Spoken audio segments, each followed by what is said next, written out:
16 वर्ष की हंसती खेलती सुशीला गुमसुम सी बहुत उदास रहने लगी थी।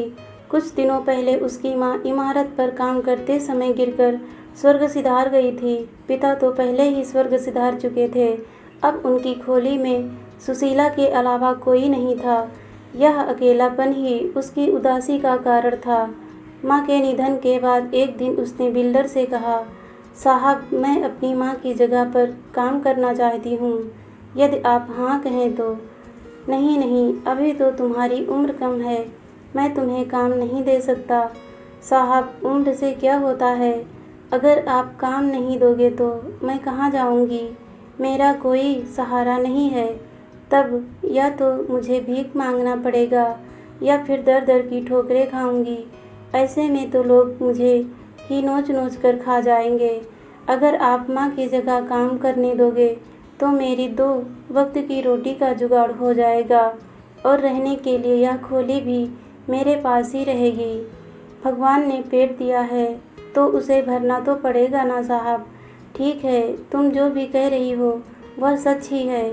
तुम अपनी माँ की जगह काम कर सकती हो, लेकिन कभी कोई उम्र पूछे तो 18 वर्ष ही कहना।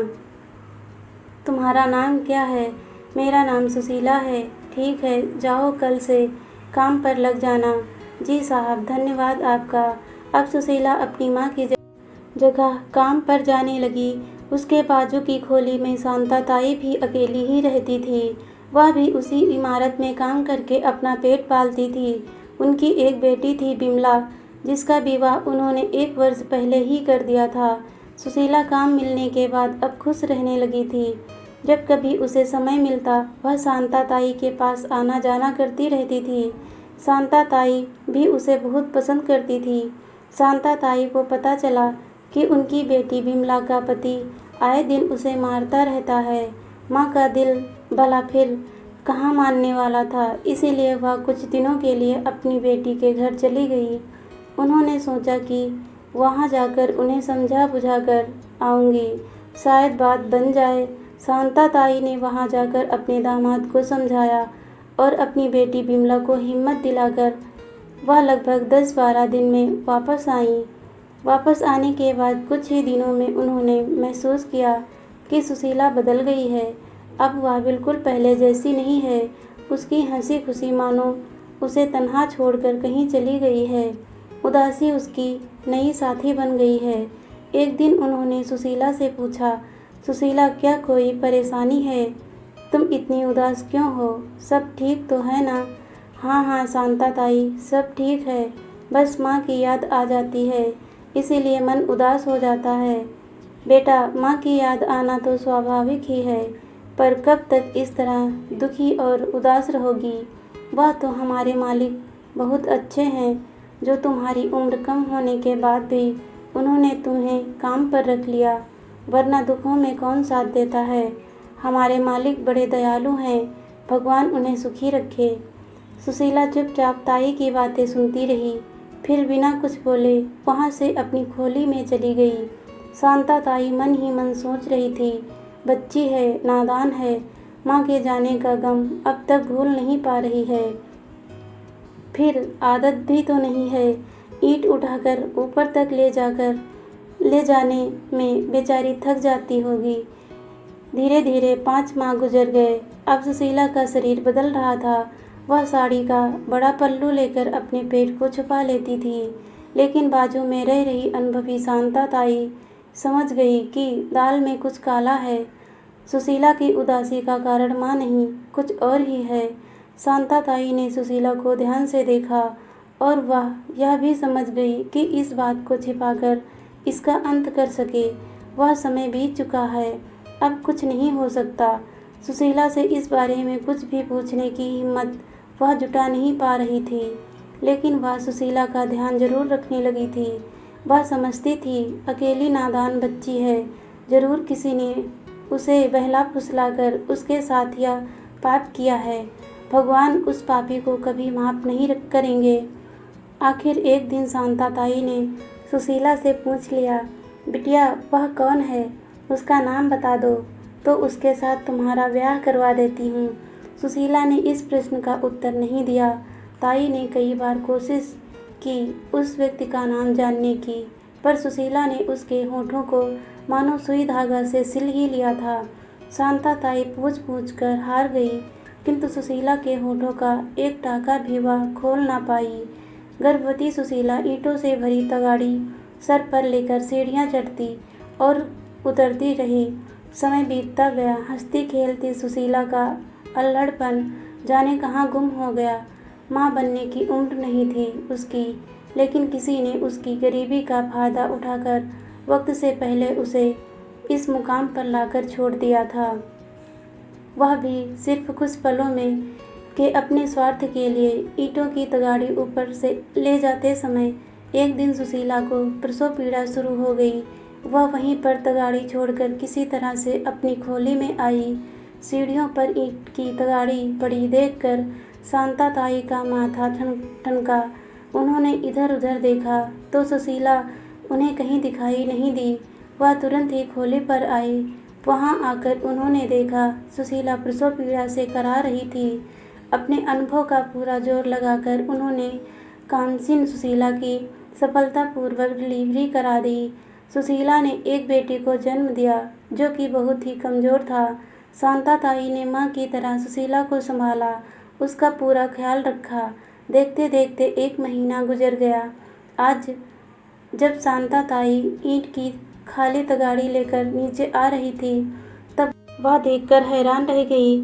सुशीला ईंटों से भरी तगाड़ी सर पर रखकर ऊपर चढ़ रही थी। उसे देखते ही उन्होंने कहा, अरे यह क्या कर रही है बिटिया, नाजुक कच्चा शरीर है अभी तेरा, थोड़े दिन रुक जा, तेरा बच्चा कहाँ है। सुशीला ने कहा, ताई आप भी तो बूढ़ी हैं, कब तक आप मुझे संभालेंगी। इस कच्चे शरीर को मुझे पक्का तो बनाना ही पड़ेगा ना। मुन्ना झूले पर है, उसे भी सीखना होगा ना ताई।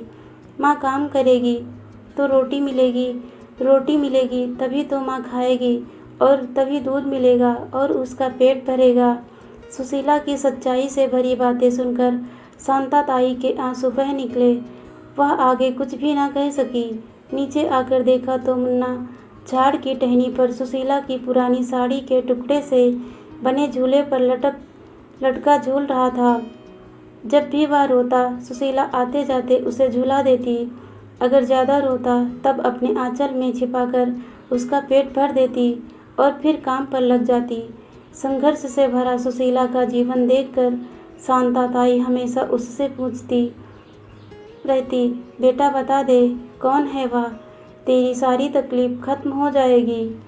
सुशीला के होठ इस बात का कोई जवाब नहीं देते। शांता ताई सोचती, आखिर वह कौन है जिसने सुशीला की ज़िंदगी बर्बाद कर दी और खुद कहीं जाकर छुप गया। एक कुंवारी माँ बनने के कड़वे सच से वह हर रोज़ गुजर रही है। शांता ताई जानती थी कि सुशीला का संघर्ष बहुत लंबा है। वह यह भी जानती थी कि सुशीला शक्तिशाली नारी का स्वरूप है। वह इस संकट के समय का सामना भी डरकर कर लेगी। उधर शांता ताई की बेटी जो गर्भवती थी, अपने पति के जुल्म सहते सहते जीवन से निराश हो चुकी थी। थक हार कर वह शांता ताई के पास वापस आ गई। सुशीला की उससे गहरी दोस्ती थी। सुशीला अक्सर उसके पास जाकर बैठती थी। उसकी निराशा देखकर उसे कई तरह से समझाती थी। बिमला का 5वां महीना चल रहा था। एक दिन उसने सुशीला को बताया, सुशीला मेरा पति बहुत ही निर्दयी है। वह कह रहा था कि यदि बेटी जनेगी तो मैं उसे मार डालूँगा। मुझे उसके पास जाने में ही डर लगता है। वह रोज़ दारू पीकर आता है और फिर मेरे साथ बेरहमी से पेश आता है। मैं अपने जीवन से थक गई हूँ। सोचती हूँ ऐसे जीवन में से मौत ही भली। यदि मुझे बेटी हो गई तब तो वह यहाँ आकर भी मेरी बच्ची को मार डालेगा। उससे अच्छा है मैं ही अपना जीवन खत्म कर लूँ। यह क्या कह रही है बिमला तू? यहाँ शांता ताई के पास है, तुझे डरने की कोई ज़रूरत नहीं है। एक बेकार निर्दयी इंसान के पीछे तू अपना और अपने बच्चे का जीवन कैसे और क्यों खत्म करना चाहती है? तभी कमरे में आती शांता ताई ने उनकी बातें सुन ली। उन्होंने बिमला को समझाते हुए कहा, बिटिया अब तुम यहीं रहोगी हमेशा मेरे पास। कोई ज़रूरत नहीं है उसके हाथ की मार खाकर अपने जीवन को नर्क बनाने की। कुछ माह पश्चात विमला ने एक प्यारी सी बेटी को जन्म दिया। उसके पति को कहीं ना कहीं से खबर लग गई। पता चलते ही वह शांता ताई के घर आया। विमला के पास उस समय सुशीला भी बैठी थी। विमला के पति को देखकर सुशीला जाने लगी, किंतु डरी हुई विमला ने उसका हाथ पकड़कर उसे रोक लिया। विमला के पति ने आते ही अपनी गंदी जुबान खोल दी और कहा, छोकरी जनी है, तुझे मना किया था ना मैंने कि लड़की मत लाना। इतना कहते हुए उसने सुशीला की तरफ देखते हुए कहा, जानती नहीं क्या तू, लड़कियां मुंह काला करवा देती हैं। सुशीला यह ताना सुनकर खून का घूंट पीकर रह गई। विमला उसकी बातें सुनकर रोने लगी। इतने में वहाँ शांता ताई भी आ गई। अपनी बेटी को रोता देख और उसके पति की इस तरह की बातें सुनकर उनका गुस्सा सातवें आसमान पर था।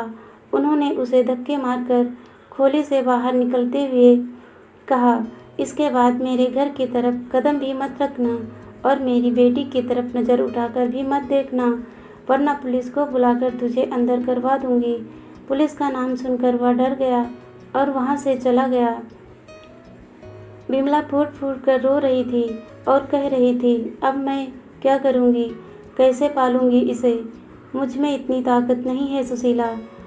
सुशीला ने अपनी गोद में खेलते हुए अपने छोटे से बेटे को दिखाते हुए कहा, विमला यह देख, तेरे पास तेरी बेटी के पिता का नाम तो है, शांता ताई भी हैं, मेरे पास तो इसके पिता का नाम भी नहीं है, आगे पीछे भी कोई नहीं है। जो जीवन प्रभु ने दिया है हमें उसे पूरा जीना चाहिए, चाहे कितनी भी दुख तकलीफ क्यों ना हो। जिसने मेरे अल्हड़पन का नाजायज़ फ़ायदा उठाकर मुझे कुंवारी माँ बनाकर छोड़ दिया, मैं तो जीवन में कभी अपने होठों पर उसका गंदा नाम तक नहीं आने देती। मैं उस इंसान से नफरत करती हूँ, फिर अपने बेटे को उसका नाम देने की बात तो बहुत दूर है। तुम्हारे पति ने जो ताना मुझे दिया, ऐसे तानों की मैं कई बार शिकार हुई हूँ। मेरी मर्जी के खिलाफ उसने मुझ पर ज़बरदस्ती की थी, मैं कुछ ना कर पाई। तुम्हें बताओ विमला, इसमें मेरी क्या गलती थी। उस दिन शांता ताई खोली में नहीं थी, वह तुम्हारे गांव आई हुई थी और मैं अकेली थी। वह रात को आया और उसने बेरहमी से मुझे अपना शिकार बनाया। मैं रोती रही, गिड़गिड़ाती रही, किंतु उस पर कोई असर नहीं हुआ। ऐसा लग रहा था मानो मेरा शरीर उसी का है। वह इस तरह से मेरा चीर हरण कर रहा था। अपनी हवस शांत करने के बाद वह मेरे पास फिर कभी नहीं आया, किंतु अपनी निशानी मुझे दे गया। मैं तो जल्दी समझ भी नहीं पाई कि मेरे पास अंदर किसी ने आकार लेना शुरू कर दिया है। विमला, जो कुछ भी मेरे साथ हुआ और किसी के साथ कभी ना हो, बिना मेरी गलती के मुझे लोगों ने उल्टा कहना शुरू कर दिया, चरित्रहीन भी कहा। उसका क्या जो मुझे लोगों की नज़रों में चरित्रहीन बनाकर चला गया। विमला, मैंने हिम्मत नहीं हारी, क्योंकि मैं जानती हूँ कि मैं निर्दोष हूँ। गलती तो उस दरिंदे की है, चरित्रहीन भी वही है। इस लड़ाई में मैं अकेली थी विमला, मेरी कोई न होते हुए भी शांता ताई ने मुझे सहारा दिया। तुम्हारी तो वह माँ है और माँ का सहारा सबसे बड़ा होता है।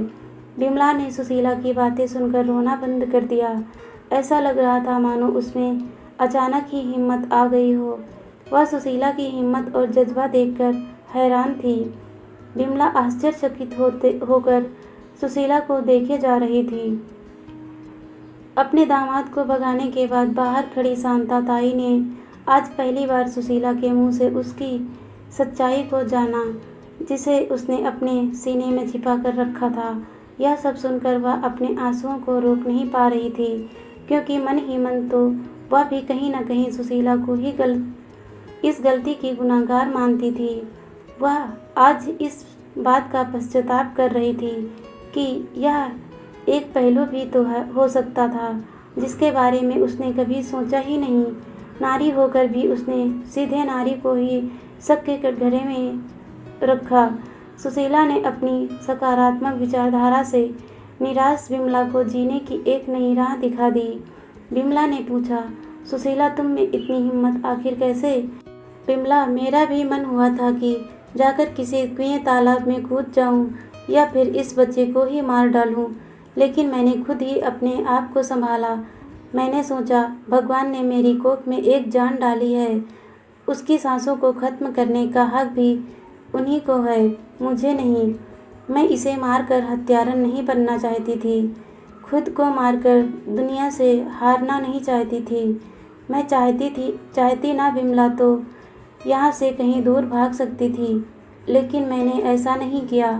जिसने मेरे साथ यह किया, मैं उसे दिखाना चाहती थी कि उसके 2 पल के आनंद के लिए उसने मुझे जीवन भर की कितनी वेदना दी है। मुझे और मेरे बच्चे को देखकर शायद उसके मन में दर्द हो और आगे से वह किसी गरीब मुझ जैसी किसी और सुशीला को कुंवारी माँ न बनाए। मुझे और इस प्यारे से बच्चे को देखकर उसे हमेशा वही 2 पल याद आए जिसमें उसने एक गरीब की दया की भीख को जूती तले ठुकराया था। मेरी जीभ उसकी इज्जतदार जिंदगी पर दाग लगा सकती है। मैं चाहती हूँ कि वह हर पल इस डर में जिए कि कहीं मैं उसका नाम ना बता दूँ। यही उसकी हार और मेरी जीत है। सुशीला की बातों ने विमला का भी जीवन जीने का नज़रिया बदल दिया। अब उसमें भी सुशीला जैसा ही विचारधारा ने जन्म ले लिया।